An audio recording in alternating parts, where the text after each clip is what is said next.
Voilà ce que Jésus va déclarer, Matthieu 11, 28.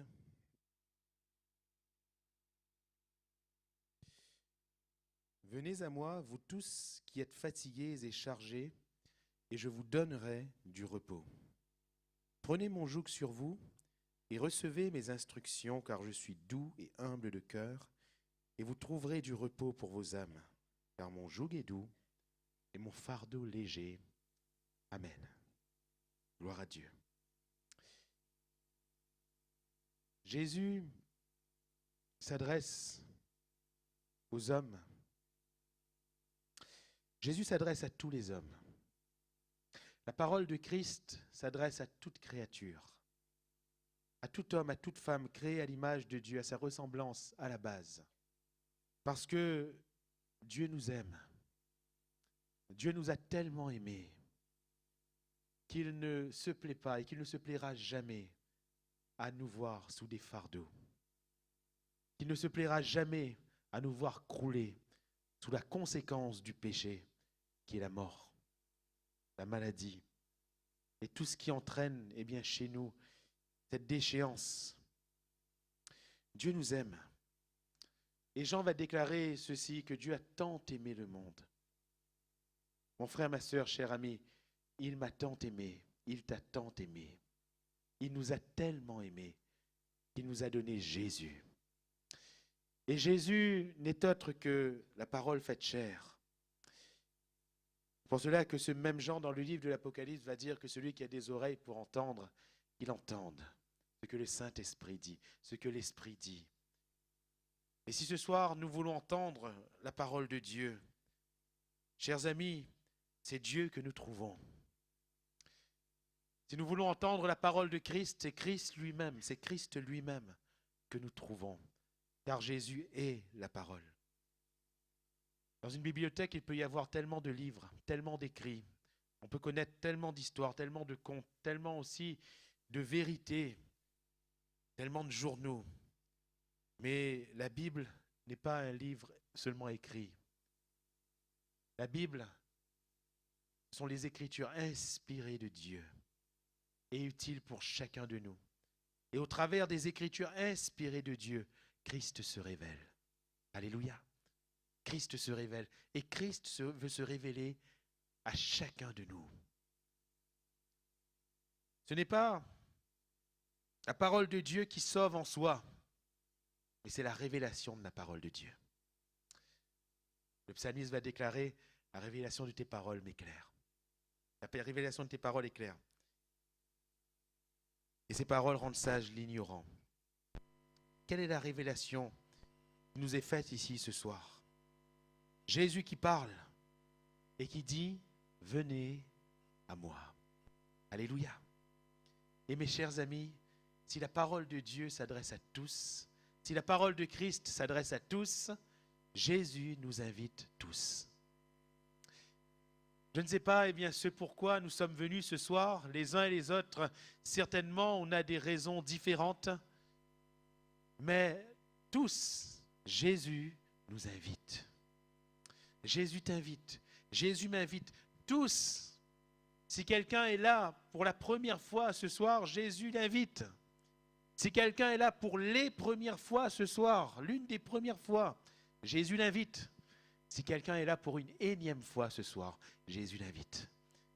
Si quelqu'un vient tout juste de se convertir, Jésus l'invite. Si ça fait 20 ans, 30 ans, 40 ans, 50 ans qu'on est converti, Jésus nous invite également. Alléluia. Jésus nous invite tous. Et quand il nous dit « venez à moi », ce n'est pas la seule fois où il le dit, c'est parce qu'il nous veut. Alléluia. Jésus nous veut. Vous n'allez pas dire à quelqu'un que vous ne voulez pas, viens à moi. Jésus ne dit pas d'aller à une adresse. Oui, c'est facile de montrer quelqu'un une adresse. Si vous voyez quelqu'un perdu, vous lui demandez que cherches-tu? Et s'il vous dit s'il vous dit la rue Jean 23, vous allez dire c'est là-bas. S'il vous dit le centre-ville, vous allez dire c'est là-bas. S'il vous dit la gare, vous allez dire c'est là-bas. Mais à qui dit-on venez à moi? Jésus nous veut. Alléluia. Jésus me veut. Jésus te veut. Et c'est pour cela qu'il a donné sa vie à la croix. c'est parce qu'il nous veut. Alléluia. Il nous veut tous et toutes avec lui. Si vous saviez, si on savait ce soir à quel point le Seigneur nous aime. Oui, nos problèmes sont grands, nos problèmes sont difficiles, mais si on savait à quel point le Seigneur nous aime. Venez à moi, vous tous. Vous tous. Et le Seigneur va délimiter les choses dans ce passage. Parce que oui, le Seigneur invite tous, mais particulièrement dans ce passage, il invite une catégorie. Vous tous qui êtes fatigués et chargés. Vous tous qui êtes fatigués et chargés. Fatigués et chargés, est-ce que cela concerne une catégorie de la population ? Est-ce qu'il y a des hommes et des femmes qui aujourd'hui ne sont pas chargés, ne sont pas fatigués ? Est-ce qu'il n'y a pas des soucis sur les cœurs, des fardeaux sur les vies ? Jésus s'adresse à tous. Et il dit, vous tous qui êtes fatigués et chargés. Oui, Jésus s'adresse à moi. Si je suis fatigué et chargé. Si je me sais fatigué et chargé. Vous savez, on va chez le médecin quand on se sait malade, oui ou non? Pas quand on est malade, mais quand on se sait malade. Parfois on est malade, mais on ne le sait pas. Dans ce cas, on va pas chez le médecin. Parfois on est malade, mais on le nie. Hein? Et on dit non, ça va, ça va. On sait qu'on a mal, mais on le nie. On ne va pas chez le médecin. Mais quand on se sait malade, quand on s'avoue malade, alors là oui, on dit, il faut que j'aille chez le médecin. Jésus, il va dire, eh bien, qu'il n'est pas venu pour les bien portants. Il n'est pas venu pour les justes. Il n'est pas venu pour ceux qui se disent, mais moi je n'ai rien, je n'en ai pas besoin. Il est venu pour ceux qui savent qu'ils ont besoin de Jésus. Alléluia. Ce soir, est-ce que tu sais que tu as besoin de Jésus? Est-ce que dans ta vie, il y a une situation qui te dit « j'ai besoin de Jésus », qui te fait dire « j'ai besoin de Jésus ». Eh bien, Jésus t'invite ce soir. Alléluia. Jésus t'invite. Jésus a dit une chose tellement simple, mais tellement belle. « Je ne mettrai pas dehors celui qui vient à moi ». Alléluia. Et on voit cette femme fatiguée et chargée. La situation dans sa vie, c'est une maladie, une perte de sang depuis 12 ans. Et elle est fatiguée, elle est chargée. Elle est passée entre les mains de plusieurs médecins, nous dit le récit. Et son mal ne s'était pas soulagé. Au contraire, il était allé plutôt en empirant. Et cette femme vient à Jésus. Et cette femme touche Jésus. Et Jésus se laisse toucher par elle. Alléluia. Parce que Jésus a dit, venez à moi. Venez à moi, vous tous. Et cette femme vient à Jésus parce qu'elle sait que Jésus peut la délivrer. Alléluia. De ce qui la charge, de ce qui la pèse, de ce qui est pour elle un fardeau, de ce qui est pour elle un problème, eh bien insurmontable. Le Jaïrus, il vient vers Jésus parce qu'il est chargé. Lui n'est pas malade, mais sa fille est malade. Malade à la mort, malade à l'extrémité. Oui, ce monsieur est un monsieur important. Oui, ce monsieur est un monsieur qui a les moyens. Oui, ce monsieur est un monsieur distingué dans la société. Une position sociale aisée, chef de synagogue. Mais il sait que dans tout ce qu'il a, il n'a pas la solution. Jésus dit, venez à moi. Alléluia. Et ce Jaïrus vient vers Jésus. Ce Jaïrus s'approche de Jésus. Il oublie sa stature sociale. Il oublie ses moyens. Il oublie la distinction des autres. Il n'y a que Jésus qui compte. Parce qu'il sait que Jésus peut délivrer sa fille. Alléluia. Et par là même, enlever son fardeau. Et c'est ce que Jésus va faire. Venez à moi, vous tous qui êtes fatigués et chargés.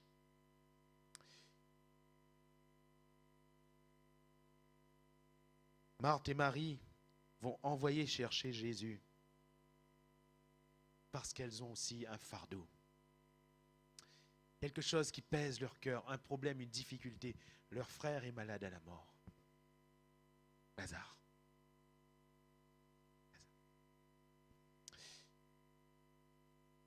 Alors Jésus tarde. Les Écritures nous disent qu'il fait exprès. Est-ce que nous savons que Jésus parfois fait exprès hein? Qu'il fait exprès de tarder un peu. Ce n'est pas qu'il ne veut pas, mais qu'il fait exprès de tarder un peu. Pourquoi fait-il exprès? Est-ce qu'il veut nous voir souffrir? Est-ce qu'il aime nous voir languir? Pas du tout, pas du tout. Le Seigneur n'est pas comme ça. S'il tarde, mes frères et mes sœurs, chers amis, c'est parce qu'il veut faire quelque chose de beaucoup plus grand que ce que nous demandons au départ.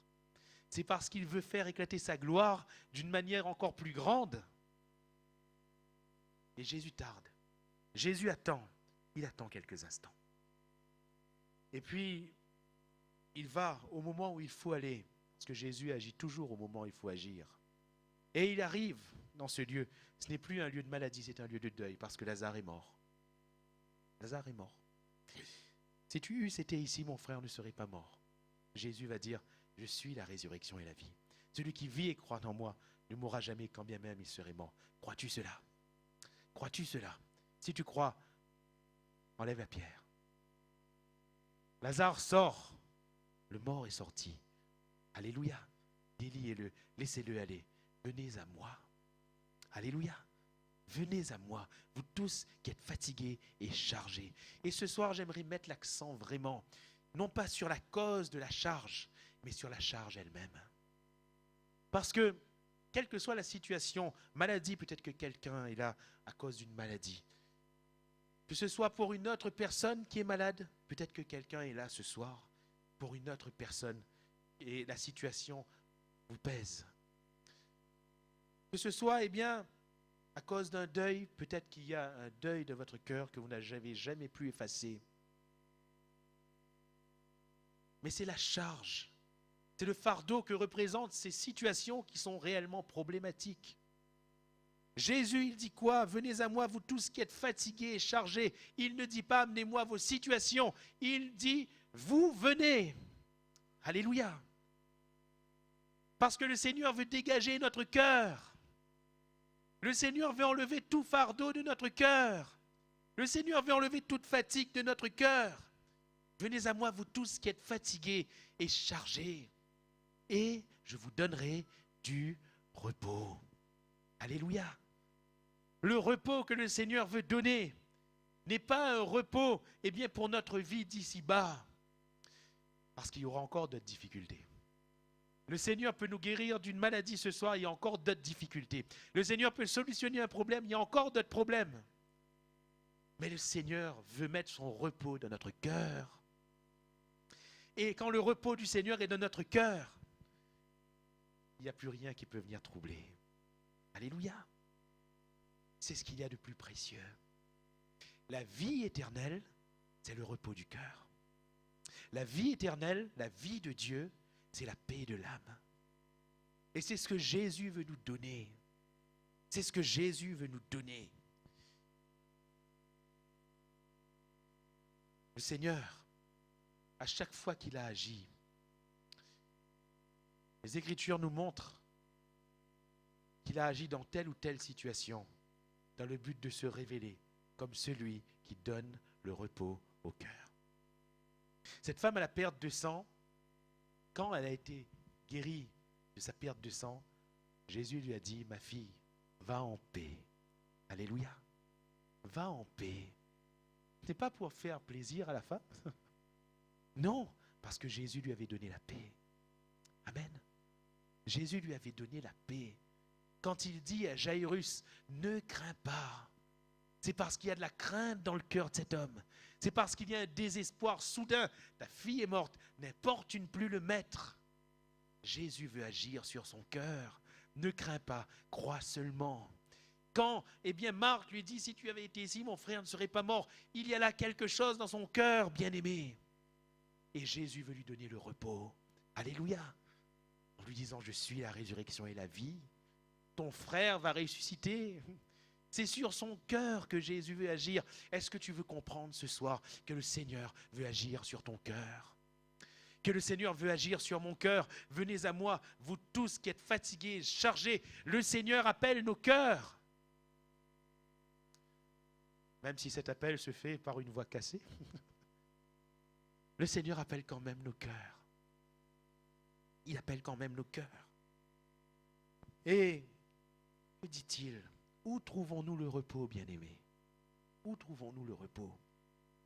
Prenez mon joug sur vous et recevez mes instructions. Alléluia. Jésus communique le repos par sa parole. Par sa parole. Ma fille, ta foi t'a sauvée. Jésus lui parle. Alléluia. Ne crains point, crois seulement. Jésus parle à Jairus. Ne t'ai-je pas dit que si tu crois, tu verras la gloire de Dieu? Jésus parle à Marthe, Jésus parle à Marie, Jésus parle, Jésus parle. C'est pour cela que, comme je le disais en introduction, si nous pouvons entendre la parole de Christ, c'est là le repos pour notre âme. Alléluia. Car la parole de Dieu, ce n'est pas un livre dans une bibliothèque. La parole de Dieu, ce n'est pas un conte, ce n'est pas un roman rajouté aux autres, ce n'est pas un livre d'histoire. La parole de Dieu est vivante, elle est permanente, elle est tranchante, plus tranchante qu'une épée à double tranchant. Elle pénètre notre cœur. Alléluia. Pour y déposer quoi? Le repos. Le repos. Ce repos est la véritable source de notre bonheur. Les hommes et les femmes heureux sur cette terre ne sont pas des hommes et des femmes qui ont tous les biens. Ne sont pas des hommes et des femmes qui ont tout l'argent. Ne sont pas des hommes et des femmes qui ont toute la santé. J'espère que vous pesez bien ces choses. Les hommes et les femmes heureux sur cette terre sont ceux qui ont le repos de leur cœur. Sont ceux qui sont bien. Sont ceux qui ont la paix de l'âme, la paix du cœur. On peut avoir un compte en banque plein et ne pas dormir la nuit. On peut avoir les plus belles maisons, les plus belles voitures, les plus beaux biens matériels et avoir envie de se suicider. On peut avoir tout ce que ce monde convoite et ne pas être tranquille, être tourmenté à l'extrême. Le repos, c'est ce que Jésus donne. Alléluia. Hé, mon frère, ma sœur, celui qui a Jésus, même s'il n'a pas d'argent, il se repose. Alléluia. Celui qui a Jésus, même s'il n'a pas la belle voiture avec la belle maison, il dort sur ses deux oreilles. Même sous un feuilleton, il dort sur ses deux oreilles. Celui qui a Jésus dans sa vie, dans son cœur, celui qui a le repos de Jésus, même s'il y a des personnes qui en veulent, qui lui en veulent, il est capable de bénir. Parce qu'il y a le repos. Alléluia. Il y a le repos. Et ce repos, c'est ce que Jésus veut nous donner. Prenez, va dire Jésus. Et ça va être ma conclusion. Prenez. Ce soir, si on ne reçoit pas, ce n'est pas parce que Jésus ne nous donne pas. C'est parce qu'on ne prend pas. Jésus dit bien ici, prenez. Jésus ne dit pas, venez, je lâche sur vous. Parfois, on dirait, c'est bizarre, on dirait qu'on se tient là et Jésus va lâcher sur nous. Non, Jésus ne lâche pas rien. Jésus donne si on prend. C'est gratuit si on prend. Prenez mon joug. Mon frère, ma soeur, cher ami, ce repos est là. Prenez-le. Saisissez-le pour votre vie. Jésus est là. Prenez-le. J'aime cette parole du psaume 2. Saisissez le Fils, baisez le Fils. Faites vite. Faites vite. C'est une urgence. Et l'urgence pour ton cœur, l'urgence pour ton âme, l'urgence pour toi, ce n'est pas un médicament. Ce n'est pas un traitement. L'urgence pour toi, ce n'est pas de l'argent. L'urgence pour toi, ce n'est pas un bien. L'urgence pour toi, ce n'est pas une personne, si ce n'est la personne de Christ. L'urgence, c'est le repos de Christ. Alléluia. Et si ce soir nous saisissons ce repos, si nous saisissons Jésus par sa parole, alors le bonheur est déjà là. Alléluia. Et Dieu, lui, il agit dans les situations. Dieu nous délivre des difficultés, de tout problème. Mais ce soir, voulons-nous prendre ce repos?